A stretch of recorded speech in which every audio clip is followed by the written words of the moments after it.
In the labyrinthine tapestry of comedic discourse, Marc Maro delves into the abyss of societal inclinations towards comedians who tread the perilous path of anti-woke humor, indulging in the esoteric dance of punching down. Okay. All right. When do you think the public will get tired of this wave of faux edgy comics whose sole appeal is that they are punching down and anti-woke? Oh, I can answer that. Again, speaking to the issue of complete polarization, is that, there was a time where they would eventually have a hard time getting work, or as Cliff noted, eventually the culture would move on. But I feel that because of the polarization, because of the bubbles, that they will find their market, and because of social media platforms, be able to fill rooms with people that will pay to see them for as long as this polarization exists. Well, people like to hear their point of view reinforced, so that just, So never. And unfortunately, you just have to choose not to listen to it and hope they don't stifle other voices entirely. Again, a lot of hope. Can you talk about the history of comedians choosing to stir outrage to get rich and famous, and how even Matt Rife is now symbolic of that? Well, first of all, don't jump the gun on Matt Rife. If you don't know who he is, he's the new it boy of comedy, and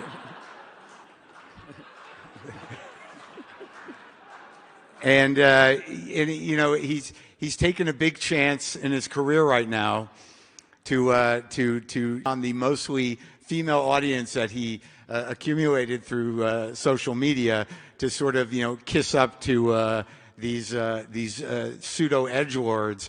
And personally, I don't think it's going to go well for him.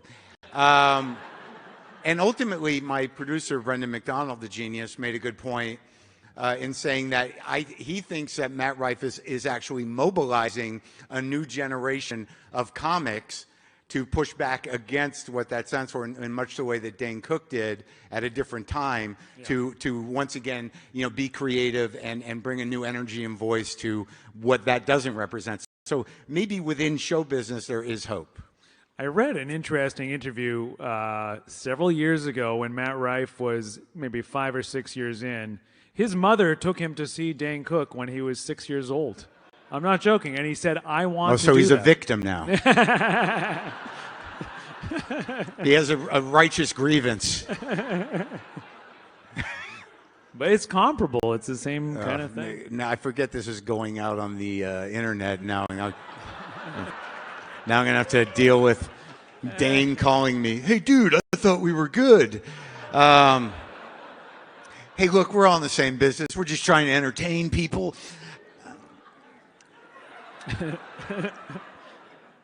Okay, let's see. His observations, a melange of astuteness and whimsy, traverse the topography of public fascination and the bizarre resilience of these jesters in the face of the tempestuous seas of criticism. With an erudite flourish, Maro dissects the societal milieu, attributing the comedian's survival to the digital amphitheater of social media and the siren song of polarization. Like Prometheus stealing fire, these anti-woke comedians purloin the attention of a divided audience, stoking the flames of confirmation bias in a society that revels in the echo chambers of its convictions.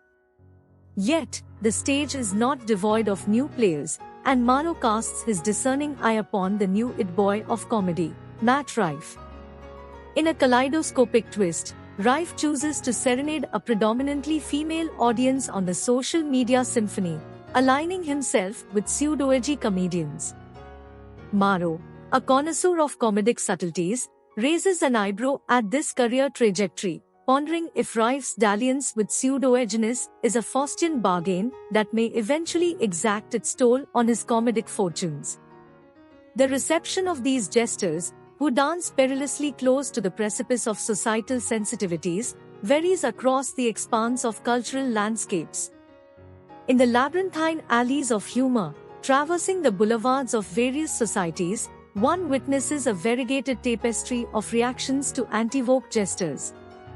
In some cultures, these comedic provocateurs are lauded as modern-day court jesters, challenging the orthodoxy with the acerbic wit of a Voltaire or the biting satire of a Swift.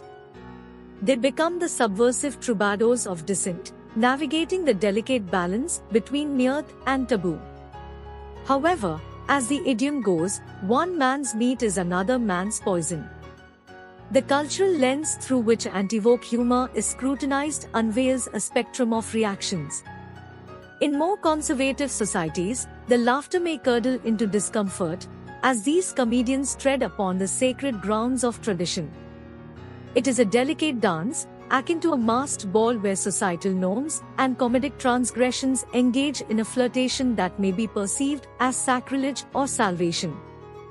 The historical resonances are like echoes in a vast canyon.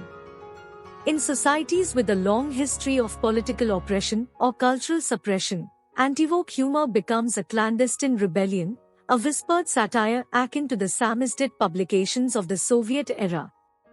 It is a subtle insurgency, where laughter becomes a tool of dissent, an arrow shot from the bow of the marginalized. On the other hand, in cultures where individualism is celebrated with the fervor of a bacchanalian feast, antivoke humor may be embraced as a manifestation of free speech, a Dionysian revelry where societal norms are doused in the liberating flames of irreverence. It's a symphony of laughter that resonates with the spirit of a Wildeen-born mort, challenging the sanctity of the politically correct. The proverbs of different cultures offer poignant insights into this complex dance. As the Chinese proverb goes, "He who laughs last, laughs best." The dynamics of humor are often a cyclical narrative, where societal reception evolves over time. What is deemed provocative today may become accepted wisdom tomorrow.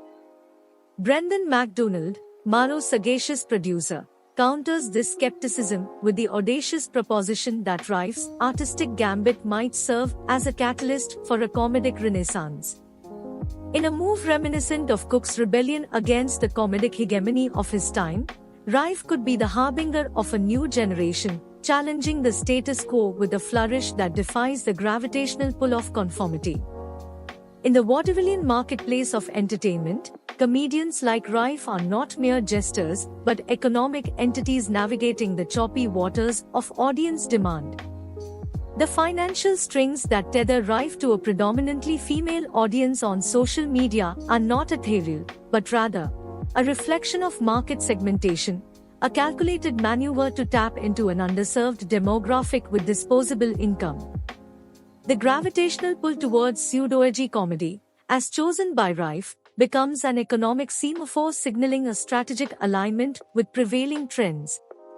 Comedy, like any other commodity, is subject to the mercurial tastes of the consumer, and Rife, akin to an economic soothsayer, adapts his comedic stylings to satiate the appetites of a market-craving pseudo-edginess. It is within this economic crucible that financial incentives entwine with creative choices. The allure of a market hungry for content that resonates with a particular worldview becomes a siren song for comedians navigating the treacherous waters of public opinion. Rife, in choosing to align himself with pseudo-edgy comedians, may not merely be an artistic acolyte, but a savvy economic actor capitalizing on a lucrative niche. The economic Darwinism within the comedy industry dictates that survival is contingent upon adaptation. Comedians, like species in the ecosystem of entertainment, evolve to exploit niches that promise not just laughs but financial sustenance. If antivoke and pseudo-edgy comedy hold sway in the marketplace of attention, comedians, like Rife, gravitate towards these comedic archipelagos to secure their economic survival. In this economic chiaroscuro, one cannot ignore the role of social media platforms as amplifiers of market forces. The algorithms that curate content, the metrics that quantify engagement, and the viral eddies that propel comedians to stardom are all tributaries converging into the river of economic viability. Rife's calculated decision to quote a predominantly female audience on these platforms is not merely a happenstance but a strategic deployment in the economic warfare for attention. However, within this economic exegesis, one must tread cautiously. Comedy, in its essence, is an art form, a tapestry woven with the threads of laughter, critique, and societal introspection. The economic forces that influence comedic choices should not overshadow the inherent creativity that propels the craft forward. Even as comedians like Rife navigate the economic currents, they are, at their core, artists seeking not just financial success, but a resonant chord with the human condition. The narrative unfolds further as Maro's co-host, an oracle of anecdotes, unveils a narrative thread connecting Rife's comedic genesis to a Dane Cook performance witnessed at the tender age of 6. It's a historical reverie, a chiaroscuro moment where inspiration is sown in the fertile soil of youthful impressionability.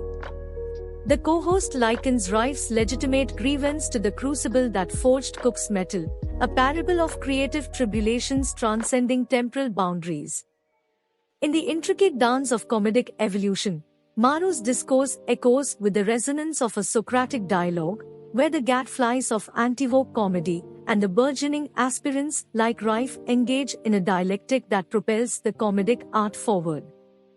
The stage is set, and the proscenium awaits the unfolding drama, a saga of laughter, critique, and the ceaseless cycle of comedic rebirth.